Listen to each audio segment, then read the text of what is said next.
আসসালামু আলাইকুম, রমজান মোবারক। আমি আর শহীদ ভাই বেরিয়ে পড়লাম। আজকে হঠাৎ মনে হলো একটু রিক্সায় করে করবো ইফতারের আগ দিয়ে। এত রোদ গরম, তো সেই সূত্রে বেরোলাম। এখন আমরা কৃষি ইউনিভার্সিটির সামনে, কৃষি ইউনিভার্সিটি আমাদের পিছনে। যাবো একটু ধানমন্ডিতে, ঘোরার উদ্দেশ্য প্লাস একটু কাজও আছে। তো কাজটা কি সেটা ধানমন্ডি পৌঁছানোর পরে দেখতে পারবেন। তো এখন চলেন আমরা রাস্তাটা একটু এনজয় করবো। Let's see.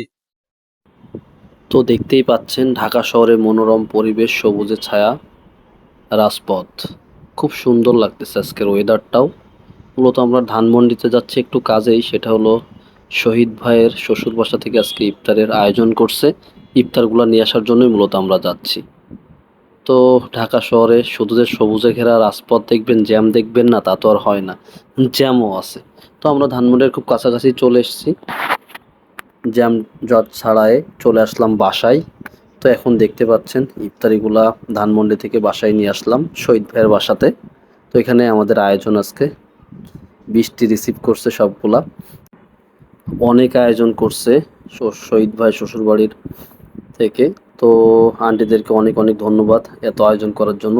দেখতেই পাচ্ছেন এটা হলো ফলের ডালা, মালটা, আপেল, কলা, তারপর ছোলা, অনেক কিছুই ফল এখানে আছে। আরও ফলের আর একটা ডালা আছে। তো আনারসগুলো খুব সুন্দর ছিল দেখতেও, তা সেটাই আমি বলার চেষ্টা করতেছি দেখায়। এবং দেখা যাক পরে আর একটা ডালা রয়েছে, এই ডালাতে কি আছে, এই ডালাটা আনবক্সিং করা হবে। ও তরমুজও দিছে, তরমুজটা আলাদাভাবে দিছে। তো দেখতেই পাচ্ছেন এই ডালাতে খেরা, তারপর ক্ষীর খেজুর, জিলেপি এবং আঙুর ফল। তো এটা হলো ফলের আইটেম। ওহ, জিলেপিগুলো খুব সুন্দর লাগতেছে, আঙুরও কম না কোনো অংশে। সবগুলোই কাছ থেকে আপনাদেরকে একটু দেখানোর চেষ্টা করলাম কোনটা কেমন। তো দেখতেই পাচ্ছেন কি কি আয়োজন আছে। তো আর ভিডিওটা বেশি বড় করব না, কারণ ইফতারের টাইম হয়ে যাচ্ছে, আর বেশি টাইমও নাই। এইগুলো সব সাজানো লাগবে, প্লেট করে রেডি করে প্রত্যেকের কাছে দেওয়া লাগবে। তো সেই ভিডিওটা এখানেই শেষ করতে হচ্ছে, আপনাদেরকে আর কিছু দেখাইতেছি না।